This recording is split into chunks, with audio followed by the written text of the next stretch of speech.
900,000 years ago, the human story may have almost ended. Not with an asteroid, not with a supervolcano, but with something slower, cold, dryness, and disappearing food. Our ancestors were not Homo sapiens yet. They were older human relatives, scattered across Africa and Eurasia. Then something changed. A 2023 genetic study found a disturbing signal. Researchers analyzed 3,154 modern human genomes.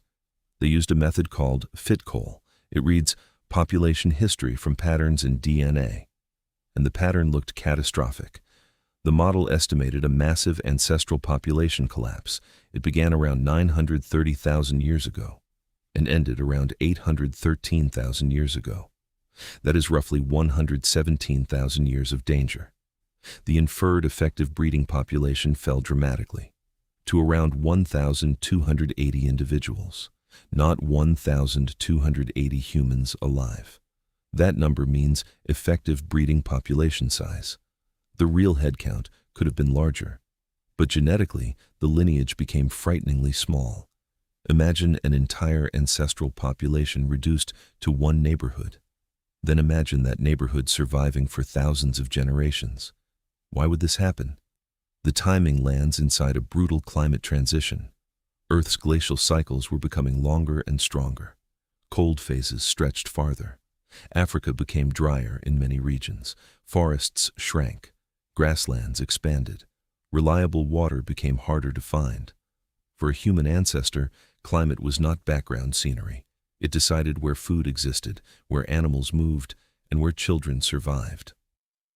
Small populations face another invisible enemy. Genetic diversity begins disappearing. Close relatives reproduce more often. Harmful mutations can become harder to escape, and random disasters become much more dangerous.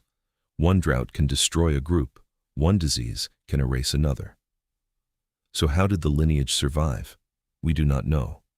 There's no diary from 900,000 years ago, and the fossil record is frustratingly incomplete. But some hominins may have moved. Others may have survived in ecological refuges, pockets where water and food remained stable. A 2024 study linked the bottleneck's timing with dispersal from Africa. That idea is tempting: move or disappear. But there is a problem. The famous bottleneck is still debated. In 2025, 2 research teams challenged it. They argued the signal could be a statistical artifact. Different population histories can sometimes leave similar genetic patterns. Ancient population structure can also confuse models.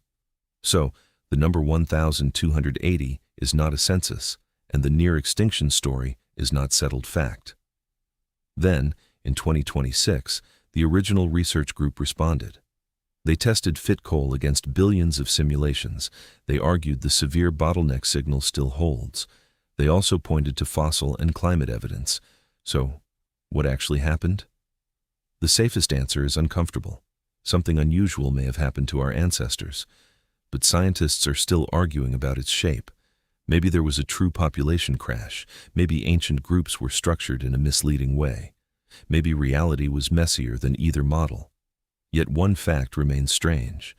Modern DNA still contains traces of ancient population history. Every genome is a damaged archive. Mutations are its letters. Missing variation is its erased text. And researchers are learning to read the gaps. If the bottleneck was real, its ending mattered enormously. The population eventually expanded again. Later lineages would lead toward Neanderthals, Denisovans, and eventually us. Think about that for a second. Every city, every language, every war, every song, every person you have ever loved, all of it depends on an unbroken chain of survival. A chain stretching through droughts, cold, hunger, and chance. Somewhere in that chain were small groups of ancient humans. They had no idea what depended on them. They were just trying to survive another season. Find water, find food, keep children alive, stay together. And somehow, the chain did not break. We often imagine human history as progress, bigger brains, better tools, larger civilizations. But evolution does not promise progress. It only requires survival until reproduction. Sometimes, history is not made by the strongest, it is made by whoever remains. And if that ancient bottleneck was real, humanity did not conquer extinction, it simply failed to disappear.